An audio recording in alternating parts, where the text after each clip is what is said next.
உங்க 3 பேரையும் விருதி அரங்கு கேட்டா அப்பா தக்க மகராஜா 100 கோடி இருந்து பிறந்தவனும் பிரம்மதேவன் 6 கோடி இருந்து பிறந்தவனும் நாராயணன் இது உலகத்திலே இறப்பு பிறப்பில்லாதது ஈஸ்வரன் ஒருவனே அப்படி இந்த வார்த்தை கேட்டா தக்க மகராஜா கேட்கிறான் ஈரேழு லோகத்துக்கும் மடக்கி பிரம்மா வருவது அதுவும் நம்ம அப்பா தான் நம்ம அப்பா தான் உலகத்திலே பெருசுல நமக்கு நாமே நினைச்சுக்கிட்டோமே தவிர உலகத்திலே பெரியதுன்னு சொன்னா சிவபெருமானம் அப்படின்னு சொன்னால் அம்மை உமை பார்வதியை குழந்தையாக வேண்டும் பார்வதி குழந்தையாக பிறந்தாலேயானால் பரமசிவனாலே நமது மகளை மனமுடிப்பார் நமது மகளை பரமசிவன் மனமுடித்தார் அவரை எப்படி கூப்பிடுவார்கள் வாங்க மாமா போங்க மாமான்னு மரியாதையா பேசுவார்கள அப்படின்னு சொன்னால் உலகத்தில் ஆளக்கூடிய சிவபெருமானே வாங்க மாமா போக்கு மாமா பேசணும்னா உலகத்துல பெருசு யாரு அப்படின்னு சொல்லி அந்த பார்வதியை குழந்தையாக அடைய வேண்டும் என்று சொல்லி வேண்டியாக வளர்க்கும் போது அஷ்டவள்ளி கையிலே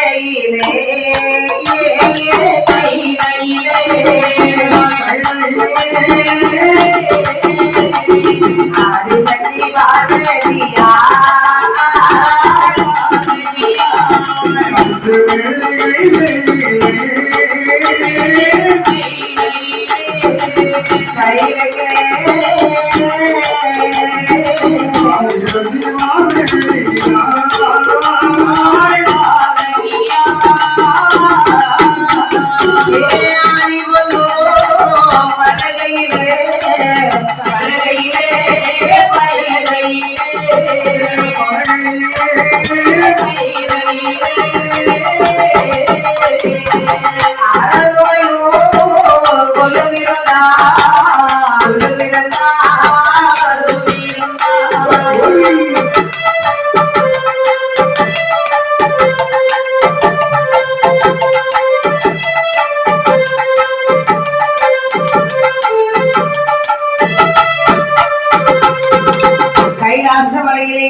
சிவபெருமான் பார்வதி பார்த்து சொல்லுகின்றார் பார்வதி கைலாசமலை இருந்து கொள் நான் படித்த உயிர்களுக்கெல்லாம் மருந்தை விட்டு பகவான் திரும்ப கைலாசமலைக்கு வருகிறேன் அப்படி என்று பகவான் வழிநக்க போற விற்பாடு பார்வதியார் வழிக்கிறார் என்னைக்கு பகவான் வழிநக்க போறேன் போறாரே உண்மையா வழிநக்கத்தான் போறாரா நம்ம குடிகளுக்க போறாரா ஒண்ணுமே தெரியல அப்படின்னு சொன்னால் வழிநப்பை சோதனை செய்ய வேண்டும் வைத்த பார்வதி பகவான் வழிநக்க போற விற்பாடு விஸ்வகர்மா அழைத்து நாயகியார்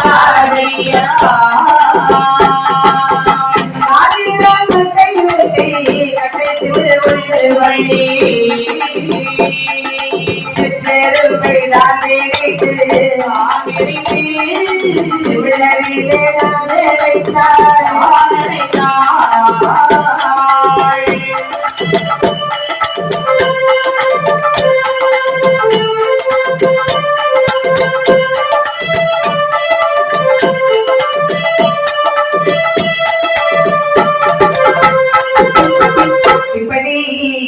விஸ்வகர்மாவை வரவழைத்தாலையா விஸ்வகர்மா எனக்கு அழகான ஒரு காஞ்சினை கட்டி வெட்டி கட்டி சிவல் பண்ணி திருக்காணி போட்டிட்டு பார்வதி கையில் கொண்டு கொண்டு போயிட்டு சொன்னாங்க அது வார்த்தைகிட்ட விசுவதற்கு ஆசாரியப்பட்டவர்கள் காண்டவரை சென்று அழகாக ஒரு காஞ்சினை கட்டி வெட்டி கட்ட சிவிலானது கொண்டு பண்ணி திருக்காணி ஒட்டு விட்டதும் என்னுடைய கையை கொண்டு கொடுக்கின்றார் அந்த பார்வதி நிக்கிறா இந்த சிவலுக்குள்ள என்னத்தை பிடிச்சு அடைக்க முடியும் ஒரு யானையை பிடிச்சு அடைக்க முடியுமா சிவல சின்ன சிவலா இருக்குது ஆமா இது யானைன்னா அந்த உலகத்தில் பெரிய உருவம் தான் யானை பிடிச்சு அடைக்க முடியாது ஒரு குரங்கு பிடிச்சு அடைக்க முடியுமா குரங்கை பிடிச்சு அடைக்க முடியாதுல்ல அப்படின்னு பார்த்த பார்வதி பார்த்து கொண்டிருக்கும் போது திருவிளைக்கு சுடர்படியை சிற்றமுகன் சாரச்சாரியாகவே செல்கிறது சிற்றரவை பிடித்தாள் சிவலுக்குள்ளே அடைத்தாள் கொடுத்திருந்தவர்கள் வருவத்திரை முந்திரி முடிந்து கிள்ளி சொருகி கொண்டு அவை பார்வதியானவள் வீற்றிருக்கிறாள் பகவான் காட்டு மக்களுக்கு வழிகாட்ட வேண்டும் என்று சொல்லி நாளை நல்ல தினை எடுத்து நாளை நல்ல தினை எடுத்து நாளை நல்ல தினை எடுத்து தினை எடுத்து நாட்டில் இல்லா வழியெல்லாம் வழியத்தான் சொல்லி நாட்டில் இல்லா வழியெல்லாம்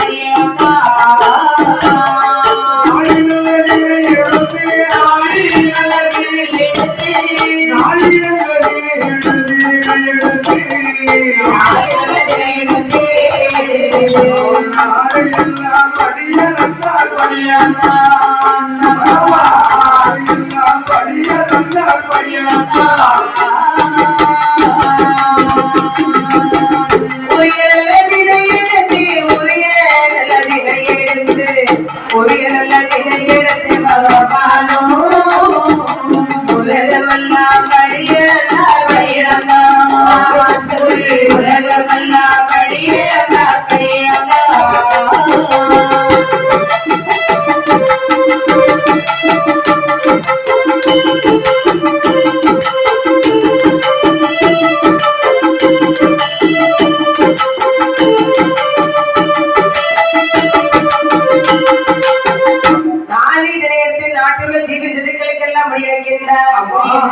உலகத்தில் உள்ள ஜீவஜந்துக்களுக்கெல்லாம் இறைக்கும் முதல் யானை வரை 84 லட்சம் ஜீவஜந்துக்களுக்கெல்லாம் அப்படி வந்துவிட்டு பகவான் பார கைலாச மலைக்கு வருகின்றார். அம்மையான பார்வதியானவள் கைலாசமை இருந்தவள் வீட்டிலே கால்நடக்கலையே நிமிர்ந்து கூட பார்க்கலையே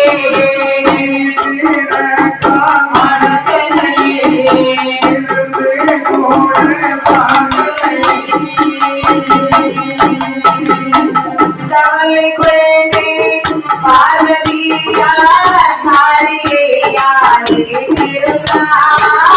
கவலை கொண்டே பார்வதியார் காரிகையார் இருந்தார். கவலை கொண்டே பார்வதியார் காரிகையோ இப்படி பார்த்த பார்வதியானவள் நீட்டினைக்கால் வணங்காமல் நிமிர்ந்து கூட பார்க்காமல் ஐயோ நம்ம கணவர் நவராக எதுவுமே கண்டுக்காம பார்வதி இருக்கிறார். பகவான் சொல்லுகிறார் பார்வதி எண்டியடைக்கு இழந்து விட்டு வரும்பொழுது பாதப்படைவடை செய்து உள்ளே வாருங்க சுவாமி என்று கூப்பிடுவேன்.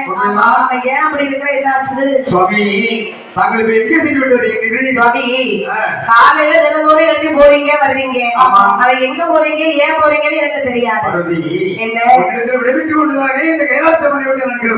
சுவாமி இப்ப எங்க போயிட்டு வர்றீங்க?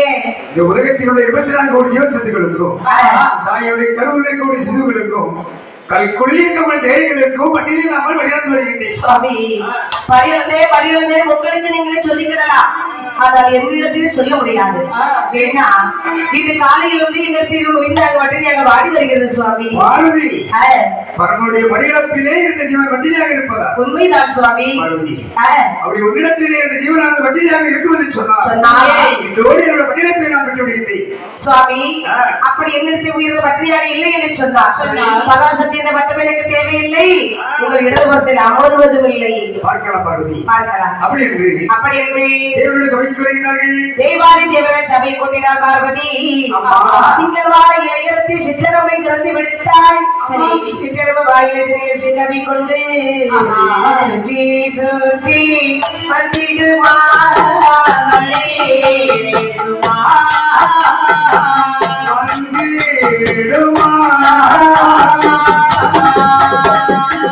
சூழ சூழ ஓடிடுமா ஓடிடுமா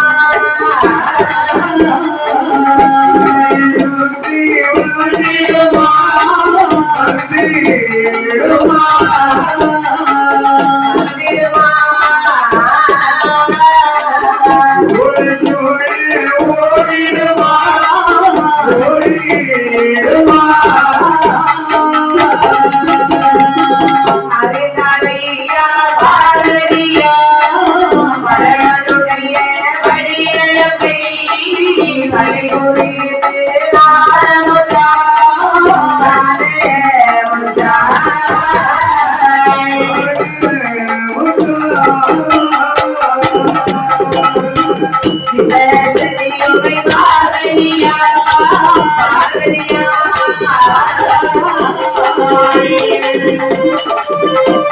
ஆ